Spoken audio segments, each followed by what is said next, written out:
जय श्री कृष्ण प्रिय मित्रों, स्वागत है आप सभी का हमारे चैनल जीवन ज्ञान गंगा में। आज मैं आपके लिए एक ऐसी कथा लेकर आया हूं जो न केवल आपका मन प्रसन्न करेगी बल्कि आपको जीवन में सफलता और समृद्धि की ओर भी ले जाएगी। तो ध्यान से सुनिए और अंत तक जुड़े रहिए, क्योंकि जो इस कथा को मन लगाकर सुनता है वह कभी भी दरिद्र नहीं रहता। बहुत समय पहले एक गहरे जंगल में नीलकंठ पक्षी का एक जोड़ा रहता था।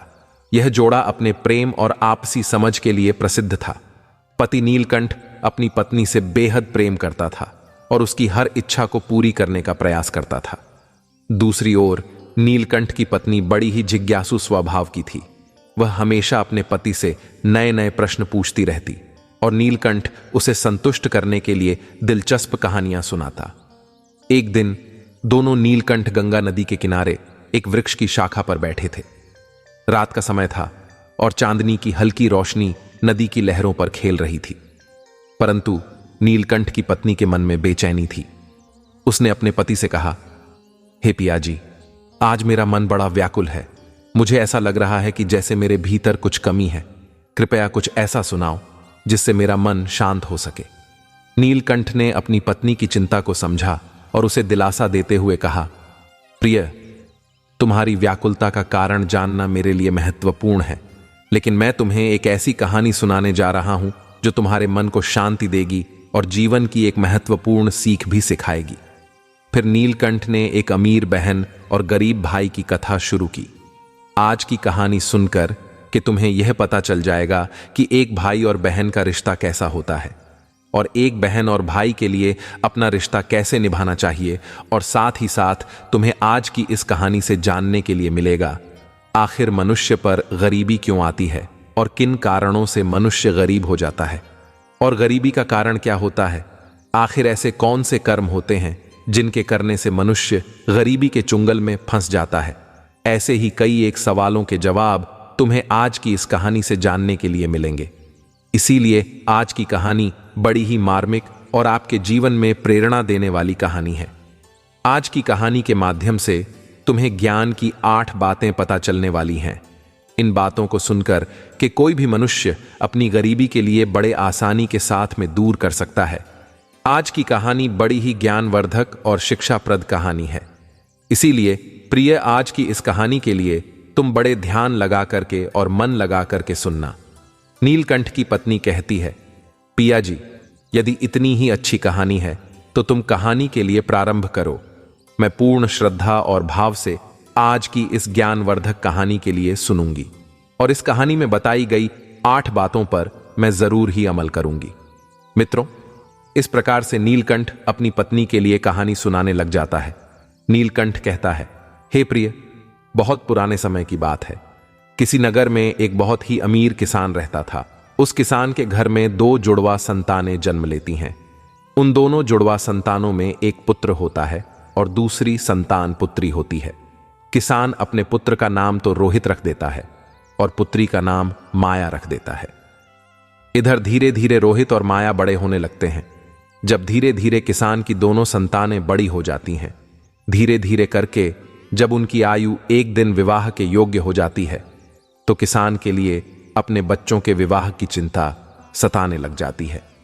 एक दिन वह किसान किसी कार्य से अपने पड़ोस के एक शहर में जाता है, तो वहां पहुंच करके एक व्यापारी का पुत्र उसे पसंद आ जाता है और उस व्यापारी के पुत्र के साथ में वह किसान अपनी पुत्री का विवाह कर देता है।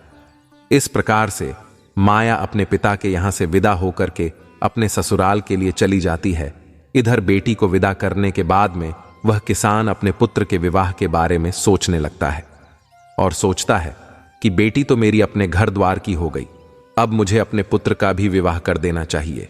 यदि मेरे पुत्र का विवाह हो गया तो मैं अपना बचा हुआ शेष जीवन अपने बहू बेटों के साथ में रह करके आराम से व्यतीत करूंगा। दर्शक बंधु, इतनी कहानी सुनाने के बाद में नीलकंठ अपनी पत्नी से कहता है कि हे प्रिय, ईश्वर की लीला जो है वह बड़ी ही निराली है। परमात्मा न जाने कब किसके लिए अमीर बना दे और कब किसके लिए गरीब बना दे, इसके बारे में और कोई नहीं जानता है। उस अमीर किसान के साथ भी कुछ ऐसा ही होता है। दर्शक बंधु, एक दिन वह किसान किसी भयानक बीमारी की चपेट में आ जाता है। जब इधर किसान का पुत्र अपने पिता की ऐसी हालत के लिए देखता है तो अपने पिता की ऐसी हालत को देख करके वह बेटा बहुत ही ज्यादा दुखी अर्थात हताश निराश हो जाता है और उसके बाद में अपने पिता का अच्छे से अच्छे डॉक्टर वैद्य हकीम पर इलाज करवाता है और अपने पिता के लिए महंगी से महंगी दवाइयां लेकर के आता है। इस प्रकार से अपने पिता का इलाज कराते हुए वो किसान का पुत्र एकदम से कंगाल हो जाता है। लेकिन फिर भी पिता की हालत में किसी प्रकार का कोई भी सुधार नहीं होता है। जब कोई भी दवाई उस किसान की बीमारी में किसी प्रकार का कोई भी फायदा नहीं पहुंचाती है, तो एक दिन वह किसान अपने बेटा के लिए अपने पास में बुलाता है और अपने बेटा रोहित को समझाते हुए कहता है कि हे पुत्र, जब भी कोई समस्या मनुष्य के सामर्थ्य से बाहर हो जाए, जब उसका मौके पर कोई भी निवारण नहीं मिल सके, तो फिर ऐसे समय में उस समस्या के लिए ईश्वर के भरोसे छोड़ देना चाहिए। इसीलिए पुत्र, अब तुम मेरी चिंता छोड़ो और तुम अब अपने भविष्य के बारे में सोचो। मेरा क्या है, आज नहीं तो कल मुझे तो इस संसार को छोड़ करके जाना ही है। इसलिए पुत्र, अब तुम मेरी चिंता करना छोड़ो और अपना विवाह करके अपने घर गृहस्थी के लिए तुम आगे के लिए बढ़ाओ। अपने पिता के मुख से इन बातों Mesa limpa, tela limpa. Kasih tahu aku kalau ada kunci Inggris yang lebih bagus dari ini, nggak bakal rugi.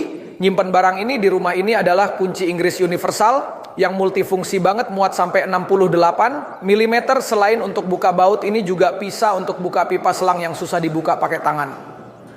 Kabar baiknya hari ini ada harga promo. Jadi 100 rupiah aja bisa bayar di tempat dan gratis ongkir. Yang mau barangnya komen aku mau promo.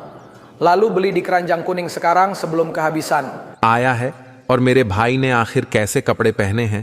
तो उसी समय पर माया की जिठानी कहती है कि तुम्हारा भाई फटे पुराने वस्त्र पहन करके तुम्हारे दरवाजे पर खड़ा हुआ है और दरवाजे पर खड़ा हुआ तुम्हारा आने का इंतजार कर रहा है।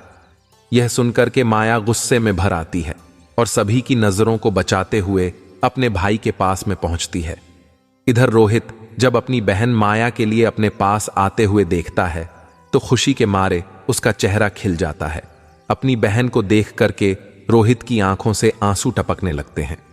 उसके बाद में माया अपने भाई को अपने साथ में लेकर सबकी नजरों से बचाते हुए अपने घर के सबसे अंदर वाले कमरे में ले जाती है और कमरे में ले जाकर के पूछने लगती है कि हे भैया, तुम्हारे पास आखिर किसने नता भेजा था।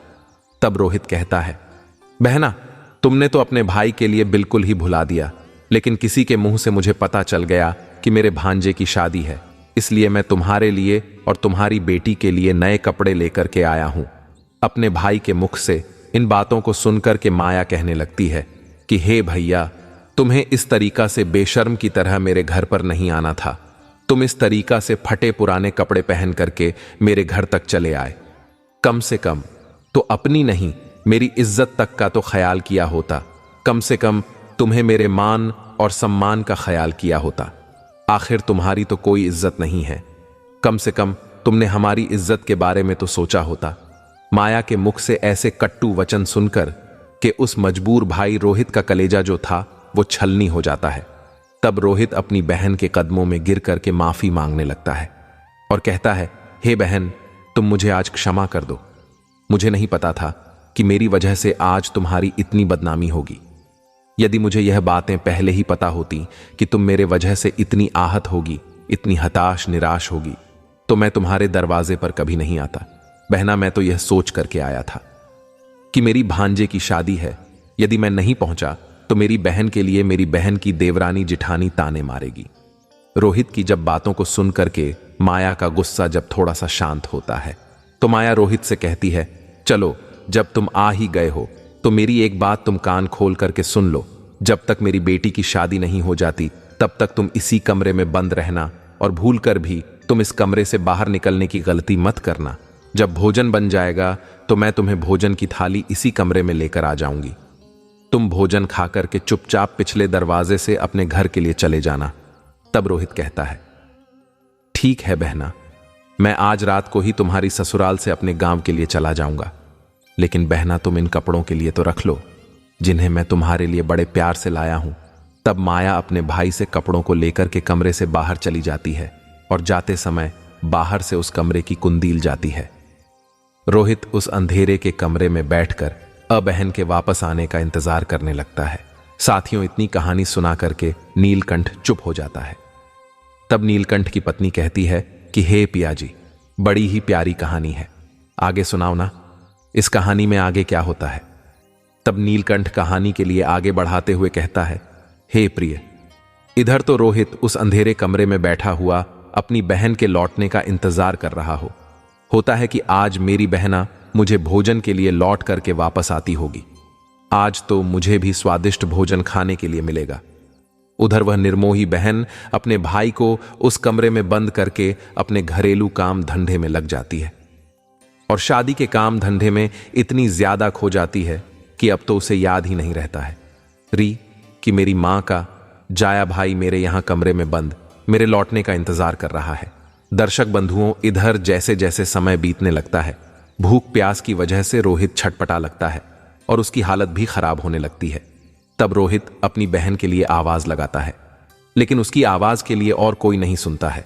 इस तरीका से रोहित के लिए उस अंधेरे के कमरे में पड़े हुए दर्शक बंधु 1 नहीं 3 दिन बीत जाते हैं। इधर रोहित के लिए अपने बीवी और बच्चों की बड़ी ही याद सताने लगती है। रोहित सोचता, यदि कोई इधर नहीं आया तो मैं तो बंद इसी कमरे में ही मर जाऊंगा। यदि मैं मर गया तो मेरे बीवी और बच्चों का भला क्या होगा? मेरे ना होने पर कैसे मेरे बीवी बच्चों का पालन पोषण होगा? दर्शक बंधुओं, रोहित इधर यह सोचते सोचते बेहोश होने लगता है।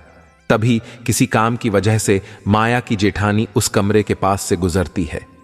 जब रोहित के कानों में माया की जेठानी की पायल की आवाज सुनाई देती है तो रोहित अपनी पूरी ताकत लगा करके उस कमरे के दरवाजे के लिए पीटने लगता है। जब माया की जेठानी के कानों में उस दरवाजा खटखटाने की आवाज पहुंचती है तो वह दरवाजे के लिए खोल करके देखती है और रोहित से पूछने लगती है कि हे भाई, तुम्हें इस कमरे में किसने बंद किया था? रोहित इस बात का कोई भी जवाब नहीं देता है। जब माया की जेठानी दोबारा रोहित से पूछती है तो रोहित यह बात तो छुपा लेता है कि मेरी बहन माया ने ही मुझे इस कमरे में बंद किया था। उसकी जगह पर झूठ मूठ का कह देता है और कहता है मैं इस कमरे में आराम कर रहा था। तभी किसी ने गलती से बाहर से इस दरवाजे की कुंडील दी और मैं इस कमरे में बंद हो करके अकेला छटपटा रहा था। बहन, यदि तुम आज नहीं आती तो मेरे तो प्राण फके ही उड़ जाते। और इतना कहने के बाद रोहित घर के पिछले दरवाजे से चुपचाप बाहर निकल जाता है और इधर अपने घर की सीध लगा लेता है। 3 दिन का भूखा प्यासा बेचारा रोहित अपने घर के लिए चल देता है। अंत में वह चलते चलते काफी दूर निकल आता है और चलते चलते अब तो रोहित के लिए चक्कर आने लगते हैं। दर्शक बंधुओं, जैसे ही रोहित का सिर चकराता है और वह उसी समय पर जमीन पर गिरने वाला होता है, तभी वहां पर कहीं से एक बूढ़ी मां आ जाती है और वह बूढ़ी मां रोहित के गिरने से पहले ही रोहित के लिए संभाल लेती है। दर्शक बंधुओं, जब कुछ घंटे बाद रोहित के लिए पुनः दोबारा होश आता है तो रोहित अपने के लिए क्या देखता है? वह एक बूढ़ी मां की गोदी में लेटा हुआ है और बूढ़ी मां एक बेजना लेकर के, पंखा लेकर के उसकी हवा कर रही है। होश आने के पश्चात रोहित खड़ा हो जाता है और खड़े होने के बाद में उस बूढ़ी मां के लिए प्रणाम करता है और कहता है, हे मां, आप भला कौन है?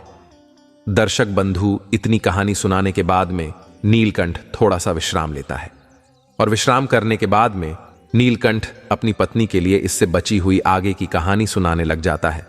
नीलकंठ आगे कहता है, सुनो प्रिय, कि जिस बूढ़ी मां की गोद में वो बेचारा रोहित लेटा हुआ था, वह बूढ़ी मां एक देवी मां होती है। इधर रोहित की पत्नी सुशीला रोज उस देवी मां की पूजा किया करती थी और पूर्ण तरीका से श्रद्धा भाव से देवी मां की सुशीला भक्ति किया करती थी। इसीलिए जब रोहित चक्कर खाकर के गिरने वाला होता है तो उसी समय पर तत्काल देवी मां प्रकट होकर के रोहित को जमीन पर गिरने से बचा लेती हैं और रोहित का सिर अपनी गोदी में रख करके उसे अपनी गोद में सुला लेती हैं। जब रोहित के लिए होश आता है तो रोहित देवी माता के लिए प्रणाम करके अपने घर के लिए वहां से चलने लगता है। तभी उसी समय पर वो बूढ़ी मां कहती है कि हे बेटा, तुम भला कहां से आ रहे हो और इधर तुम कहां के लिए जा रहे हो? तब रोहित बताता है, हे मां, मेरी भनेजी की शादी थी, इसी वजह से मैं अपने बहन के ससुराल गया था और अब मैं लौट करके वहीं से आ रहा हूं और इधर मेरा गांव है, मैं अपने गांव के लिए जा रहा हूं। तब बूढ़ी माँ रोहित से कहती हैं, हे बेटा, यदि तुम बुरा ना मानो तो मैं तुमसे एक बात पूछना चाहती हूं। तब रोहित कहता है, पूछो मैया, तुम मुझसे क्या पूछना चाहती हो? तब बूढ़ी माँ पूछती है, हे बेटा, यदि तुम अपनी बहन के घर से आ रहे हो और जैसा कि तुमने बताया कि वहां पर शादी थी, तो फिर तुम लौट करके खाली हाथ कैसे जा रहे हो? क्या तुम्हारी बहन ने तुम्हारी बीवी बच्चों के लिए कुछ भी नहीं भेजा? बूढ़ी माँ के मुख से ऐसी बातों को सुनकर कि रोहित की आंखों से आंसू टपकने लगते हैं और रोहित उसके बाद में उस बूढ़ी माँ अर्थात देवी माँ से कहता है कि हे मैया, अब भला आपसे क्या छुपाना, आपने तो रे प्राणों की सुरक्षा की है। तब रोहित उस बूढ़ी माता के लिए पूरी घटना बता देता है जो उसके साथ में हुई थी। इस प्रकार से रोहित के मुंह से पूरी घटना को सुनने के बाद में वह बूढ़ी माता कहती है, हे पुत्र, तुम किसी भी प्रकार की कोई चिंता मत करो, जो हुआ उसे तुम भूल जाओ, उसे जाने दो। यहां से कुछ दूरी पर मेरा एक बगीचा है, उस बगीचे में अनेकों प्रकार के भांति भांति के फल लगे हुए हैं। तुम उस बगीचे में चल करके बेटा अपना पेट भर लो, क्योंकि बेटा तुमने 3 दिनों से कुछ भी नहीं खाया है। और जब तुम्हारा पेट भर जाए तो कुछ फल तुम अपनी बीवी और बच्चों के लिए भी तोड़ लेना। और जब तुम्हारी बीवी बच्ची जब भी तुमसे पूछे कि तुम अपनी बहन की ससुराल से भला क्या लेकर के आए हो, तो तुम कह देना, मेरी बहन ने तुम्हारे लिए यह फल भेजे हैं। ऐसा करने से बेटा तुम अपने बीवी बच्चों के सामने शर्मिंदा होने से भी बच जाओगे और इससे तुम्हारा मान सम्मान प्रतिष्ठा भी बची रहे। रोहित इस प्रकार से जब बूढ़ी मां की इन बातों के लिए सुनता है तो उस बूढ़ी मां की बात मान करके रोहित बूढ़ी मां के बगीचे में पहुंच जाता है, क्योंकि बंधुओं उस बगीचे में नाना प्रकार के फल लगे हुए थे। तब रोहित वृक्षों से फल तोड़ करके खाने लगता है और जब उसका पेट भर जाता है तो कुछ फलों को तोड़ करके अपने थैले में रख लेता है। यह सब करने के बाद में रोहित उस बूढ़ी मां से आज्ञा लेने के बाद में अपने घर के लिए चलने लगता है। तब वो बूढ़ी मां रोहित से कहती है कि हे पुत्र, जाते समय तुम मेरी इन 8 बातों के लिए सुनते जाओ। ये 8 बातें बेटा तुम्हारे जीवन में बहुत ही ज्यादा काम आने वाली है। इस प्रकार से बूढ़ी मां उस रोहित के लिए 8 बातें बताती हैं और उन 8 बातों को सुनकर के रोहित अपने घर के लिए चल देता है। जब रोहित फलों से भरा हुआ उस थैले को लेकर के अपने घर पर पहुंचता है तो रोहित के छोटे छोटे बच्चे और रोहित की पत्नी रोहित के पास आ जाते हैं और पूछने ते, पिताजी, तुम बुआ के घर से आ रहे हो? आखिर बुआ ने हमारे लिए क्या भेजा है? यह सुनकर रोहित अपने हाथों का थैला अपनी घरवाली के लिए थमा देता है और थैला देने के बाद में रोहित घर से बाहर निकल जाता है। उधर रोहित के जाने के बाद में रोहित की पत्नी जब उस थैला को खोल करके देखती है तो थैला के अंदर का नजारा देख करके वही एकदम से हैरान रह जाती है। सुशीला उस थैला में देखती है कि वो थैला पूरा जो भरा हुआ है वो सोने चांदी के फलों से भरा हुआ है। जब रोहित की पत्नी अनार के लिए फोड़ है तो अनार के फलों से हीरे निकलने लगते हैं। जब आम के लिए काटती है तो आम की गुठलियों की जगह सोने की गुठलियों निकलने लगती हैं। ये देख करके रोहित की पत्नी बहुत ही ज्यादा खुश हो जाती है और दौड़ करके अपने पति के पास में पहुंचती है और अपने पति के पास पहुंच करके अपने पति से कहती है कि तुम तो शादी में गए थे और आखिर तुम लेकर के क्या आए हो? रोहित अपनी पत्नी की इन बातों को सुनकर के सोचने लगता है कि मेरे घर वाली के लिए शायद फल पसंद नहीं आए हैं, इसीलिए मेरी पत्नी आज मुझसे ऐसी बातें पूछ रही है। मुझे तो अपने बच्चों के लिए लड्डू पेड़ लेकर के आना चाहिए था। तब रोहित अपनी घरवाली से कहता है कि हे प्रिय बहना ने जो कुछ भी भेजा है वो मैंने लाकर के तुम्हें दे दिया।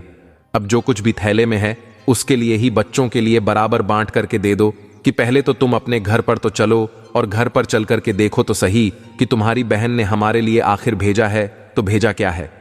यह कहकर के सुशीला अपने पति को पकड़कर घर के अंदर ले जाती है और अपने पति से कहती है कि हे पिया जी, जरा देखिए तो सही आखिर हमारी ननद ने हमारे लिए भला क्या भेजा है।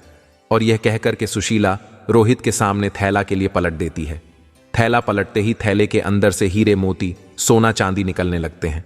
सुशीला कहती है कि हे पिया जी, आखिर हमारी ननद ने तो हमारा भाग्य ही बदल दिया। उन्होंने फलों में छुपा करके हीरे मोती भेजे हैं। जब यह नजारा रोहित देखता है तो वह समझ जाता है कि मुझे जो रास्ते में बूढ़ी मां मिली थी वह कोई साधारण मां नहीं थी, साधारण महिला नहीं थी। वह बूढ़ी मां कोई देवी मां थी। लेकिन इस बारे में रोहित अपनी पत्नी के लिए कुछ भी नहीं बताता है और मन ही मन उस बूढ़ी मां के लिए रोहित धन्यवाद देता है। दर्शक बंधुओं, इतनी कहानी सुनाने के बाद में इधर नीलकंठ थोड़ा सा आराम करता है, फिर आगे की कहानी अपनी पत्नी को सुनाते हुए कहता है कि हे प्रिय, इस प्रकार से रोहित के लिए जब बहुत सारा धन मिल जाता है तो रोहित पहले की तरह फिर से अमीर हो जाता है। कुछ समय बाद रोहित अपने बीवी और बच्चों के लिए एक अच्छे से आलीशान महल का निर्माण करवाता है और बड़ी शांत शौकत के साथ राजा महाराजाओं की तरह उस महल में रहने लगता है। और सभी नगर के लोग भी रोहित का ऐसा वैभव देख के मान सम्मान देने लगते हैं। धीरे धीरे करके इधर जब रोहित का महल तैयार हो जाता है, जब उसकी राजा महाराजाओं जैसी शांत शौकत हो जाती है, तब एक दिन रोहित की पत्नी सुशीला अपने पति से कहती है कि हे पियाजी, सावन का महीना आने वाला है और सावन के महीने में सभी स्त्रियां अपने अपने पिता के घर पर जाती हैं, इसीलिए तुम भी अपनी बहन के ससुराल जाओ और मेरी ननद के लिए तुम यहां पर बुला करके लाओ। इसी बहाने वह अपने पीहर घूम जाएंगी और इसी बहाने मैं भी अपनी ननद से मिल लूंगी। रोहित जब अपनी पत्नी की ऐसी बातों के लिए सुनता है तो रोहित अपनी पत्नी के कहने पर फिर से अपनी बहन की ससुराल चल देता है और कुछ समय के बाद ही अपने बहन की ससुराल पहुंच जाता है। फिर से एक बार रोहित अपने बहन के उसी दरवाजे पर जाकर के खड़ा हो जाता है जिस दरवाजे पर वह कुछ दिन पहले आकर के खड़ा हुआ था। तभी उसी समय पर माया की जेठानी घर से बाहर निकलती है और बाहर का नजारा देख करके दौड़ी दौड़ी माया के पास में जाती है और माया से कहती है कि हे माया, आज तो तेरा भाई आया है। अपने जेठानी के मुख से इन बातों को सुन करके तब माया कहने लगती है, हे बहन, कोई भी भिखारी मेरा भाई नहीं हो सकता, मेरा कोई भी भाई नहीं है। दर्शकों, माया ऐसा इसीलिए कह रही थी क्योंकि माया इस बार भी अपने भाई के लिए भिखारी ही समझ रही थी। लेकिन जब उसकी जेठानी बताती है कि हे माया, तुम्हारा भाई आज भिखारी की तरह नहीं आया है, बल्कि वो राजा और महाराजाओं की तरह आया है। तुम्हारे भाई को देख करके ऐसा लग रहा है जैसे वह किसी देश का राजा या महाराजा हो।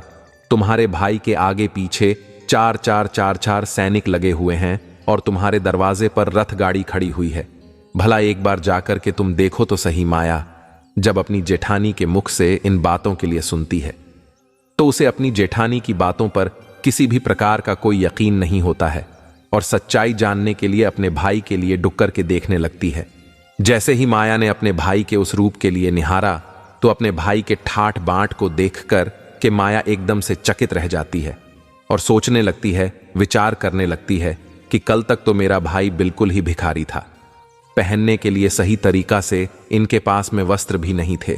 फिर अचानक एकदम से आखिर उनका भाग्य कैसे बदल गया। उसके बाद में रोहित की बहन माया आरती का थाल सजाती है और अपने भाई की आरती उतारने लगती है और उसके बाद में माया अपने भाई के लिए बड़े आदर पूर्वक अपने घर में ले जाती है और अपने भाई से कहती है, हे भैया, मुझे तुम क्षमा कर दीजिए, मेरी वजह से तुम्हें बहुत ही ज्यादा कष्ट अर्थात परेशानी उठानी पड़ी है। अपने बहन के मुख से इन बातों को सुनकर के रोहित कहने लगता है कि बहना, कोई बात नहीं है, उस समय पर हमारे दिन कुछ ऐसे ही थे।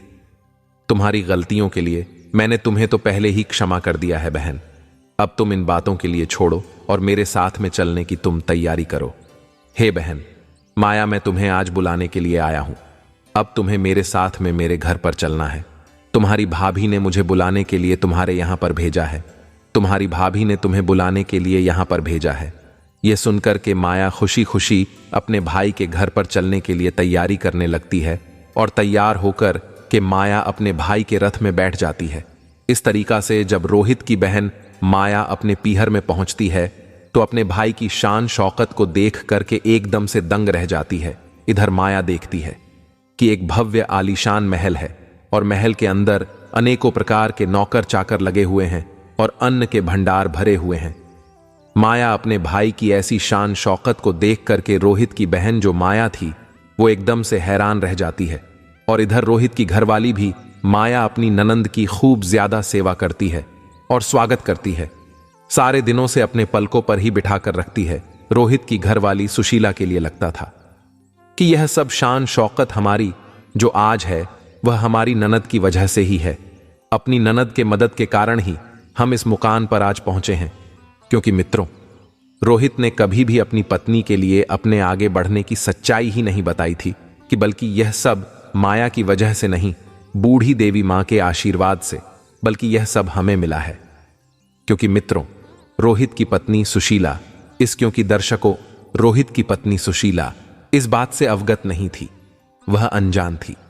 यह सोचकर के सुशीला अपनी ननद की खूब ज्यादा सेवा करती है और अपनी ननद का खूब ख्याल रखती है। कुछ दिन बीतने के बाद जब रोहित की बहन माया का ससुराल जाने का समय निश्चित हो जाता है, तो रोहित की पत्नी सुशीला अपने से कहती है कि हे पिया जी, कल तुम्हारी बहन अपनी ससुराल के लिए चली जाएंगी, इसीलिए तुम बाजार के लिए जाओ और बाजार जाकर के अपनी बहन के लिए कोई अच्छा सा तोहफा लेकर के आओ।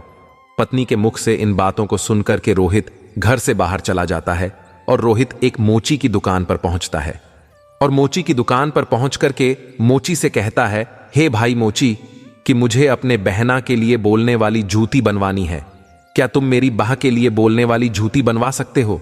मोची कहता है कि सेठ जी, मैं बोलने वाली जूती तो बना दूंगा, लेकिन उसके बनवाने की कीमत बहुत लगेगी। तब रोहित कहता है, हे मोची भाई, मैं तुम्हें मुंह मांगा पैसा दूंगा, लेकिन ऐसी जूतियां बनाओ, उन जूतियां के लिए जब भी मेरी बहना पहने और उन्हें पहन करके जब भी वह चले तो वे जूतियां बारी बारी से इन 8 बातों के लिए बोले। इसके बाद में मोची के लिए रोहित वो ज्ञान की 8 बातें बताता है, जो बातें बूढ़ी मां ने रोहित के लिए चलते समय पर बताई थीं। रोहित मोची से कहता है कि हे मोची भाई, अब वो ज्ञान की 8 बातें तुम्हें बताने के लिए जा रहा हूं। इस प्रकार से रोहित बारी बारी से वह 8 ज्ञान की बातें बताने लगता है। रोहित पहली बात बताता है कि बात ज्ञान की है, कहीं मानव तू मत भूल होती है, अज्ञानता निर्धनता का मोल। दूसरी बात, समय भरोसे बैठता रहता, सदैव गरीब बिना कर्म के बदले नहीं, उसका कभी नसीब आलस कर रहता, सदा जो परिवर्तनहीन वही कर्म फिर करे, कहे स्वयं को दीन। चौथी बात, नहीं गरीबी से बड़ा है कोई अब श्राप हासिल करके, ज्ञान ही करो दूर, अब दोष समय को दो, नहीं बनो, मजबूर कर्म साधना में जुटो, करो गरीबी दूर। छठी बात, कर्म कभी करता नहीं, को से सदा नसीब भाग्य भरोसे बैठता, वह मानव रहे गरीब। 7वीं बात, अज्ञानी पर ही सदा करे, गरीबी बार विजय होता, युद्ध में ज्ञान सदा हथियार। 8वीं और सबसे आखिरी बात बताते हुए रोहित कहने लगा कि हे मोची भाई, मेरी बहन जब 8वां कदम रखे तो बेजूतियां बस यही बात बोले कि पैसों के बाजार में बदल गई, तहजीब धन दौलत से जुड़ रहे रिश्ते हुए गरीब। इधर रोहित मोची से कहता है कि हे मोची भाई, ऐसी 8 बातें बोलने वाली मुझे जूतियां बनवानी है, तुम ऐसी 8 बातें बोलने वाली जूतियां मेरी बहन के लिए आज बना कर दो। जब ये 8 बातें वो जूतियां बोलेगी और जब मेरी बहन इन 8 बातों के लिए सुनेगी तो उसे अपनी गलती का एहसास होगा कि मुझे पैसे के घमंड में आकर के अपने भाई का ऐसे अपमान नहीं करना चाहिए था। तब लीलकंठ अपनी पत्नी से कहता है कि हे प्रिय, इस प्रकार से रोहित उस मोची से अपनी बहन के लिए हीरे मोतियों से जड़ी हुई सोने और चांदी की जूतियां बनता है और उन जूतियां को लाकर के अपने बहन के लिए उपहार स्वरूप दे देता है। सोनी चांदी की जूतियां को पाकर के माया का चेहरा एकदम से खिल जाता है। उसके बाद में माया अपने भाई से विदा लेकर के अपने ससुराल के लिए चली जाती है। इधर माया जब अपनी ससुराल पहुंच जाती है तो माया की देवरानी जिठानी पूछने लगती हैं कि हे माया, तुम अपने भाई के घर से आई हो तो तुम्हारे भाई ने तुम्हें क्या उपहार दिया है? तो माया अपने देवरानी जिठानी सास ससुर भाइयों के लिए, तो माया अपनी देवरानी और जिठानी और सास ससुर को भाई के द्वारा भेंट की गई जूतियां दिखाती है और कहती है, देखो मेरे भाई ने मुझे सोने चांदी की हीरे मोती की जड़ी हुई जूतियां दी हैं। तब माया उन जूतियां के लिए पहनकर अपनी देवरानी और जिठानी के लिए दिखाने लगती है।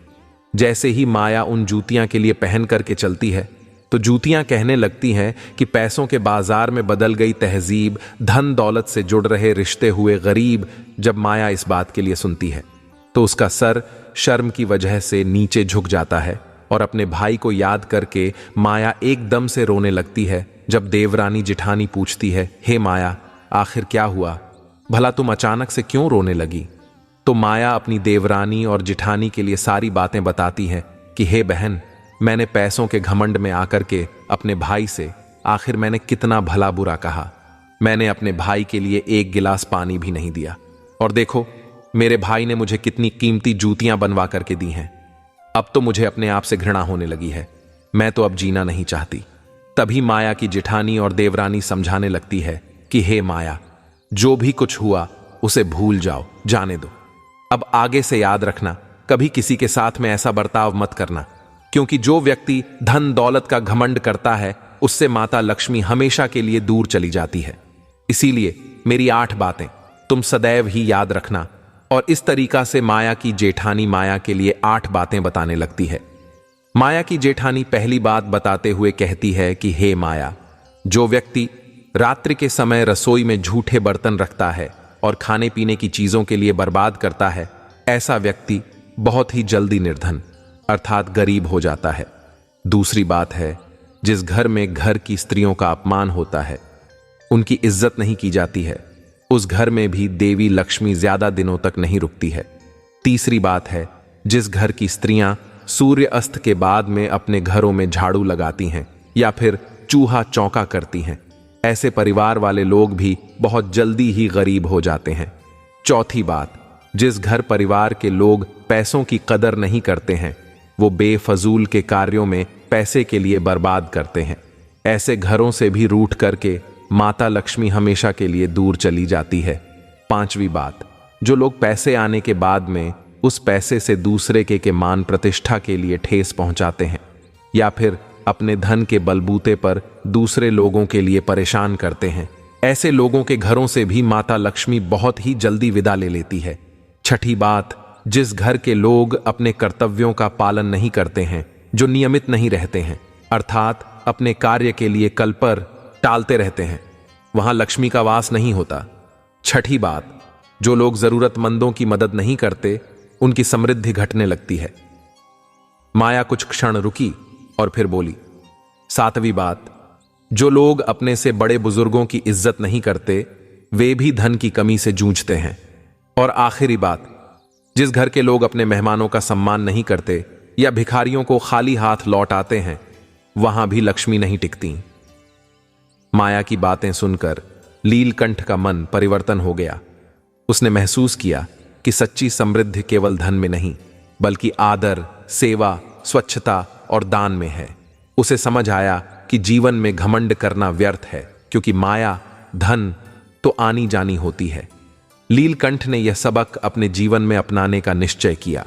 उसने यह जाना कि जितना धन महत्वपूर्ण है, उससे भी अधिक महत्वपूर्ण है उसका सही उपयोग और सही आचरण। तो प्रिय पाठकों, इस कहानी से हमें यह शिक्षा मिलती है कि धन का घमंड नहीं करना चाहिए और जीवन में नैतिक मूल्यों का पालन करना चाहिए। धन अपने कर्मों से आता है और उसे सही दिशा में उपयोग करना ही असली सफलता है।